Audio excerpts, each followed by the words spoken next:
Hey, good afternoon, everybody. This is Crew O'Brien. Just a real quick recap on the Buckeye Division BFL a couple weeks ago on the Ohio River.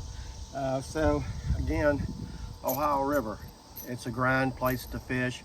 Very tough time to fish this time of year. It didn't take a whole lot. I think it's like 9 pounds to win, and I snuck in at the last place at gosh, I think it was 25th, and got a check with very little weight. I was really surprised. One more would have put me in the top 10.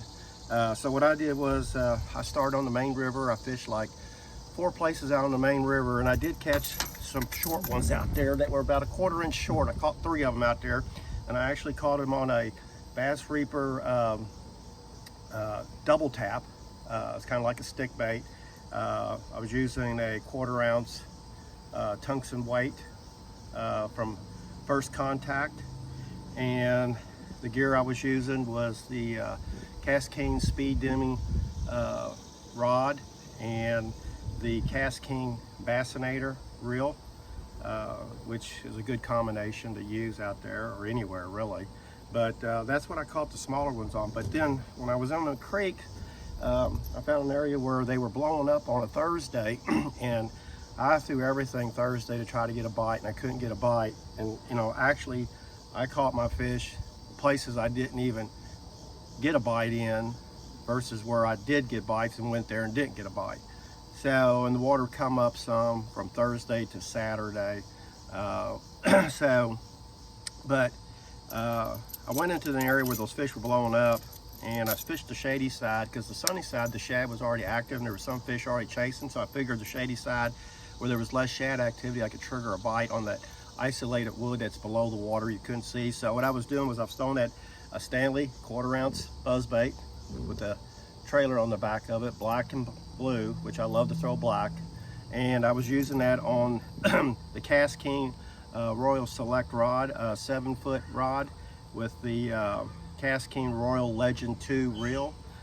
So that was another same combination I caught them, you know, a month ago down at Rocky Point. So when I got in there, it was kind of like, you know, bang, bang, bang. I caught 2 real quick, 2 healthy ones. And I was thinking, well, you know, if I get 3 more, I could have a chance to win this thing.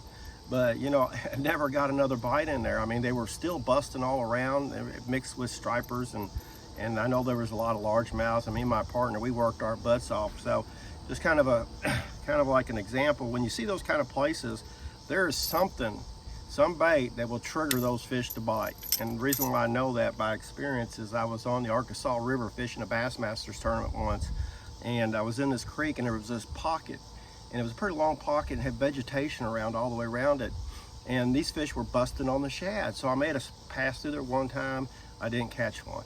Made a second pass through there, the second time with a different bait, didn't catch nothing. So the third time I went in there, I made a pass with a little stick bait, which matches the shad.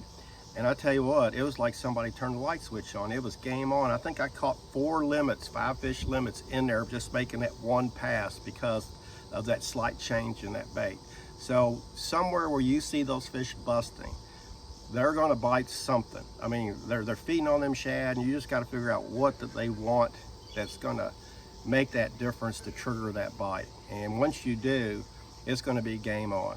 So that's pretty much the recap of the tournament, and hope to see you next time on the water, probably in a couple weeks down at Kentucky Lake. I'll be down there fishing LBL Super Tournament, so I'm kind of excited to get back down there and away from the Ohio River. So anyway, have a great Sunday and God bless. Bye.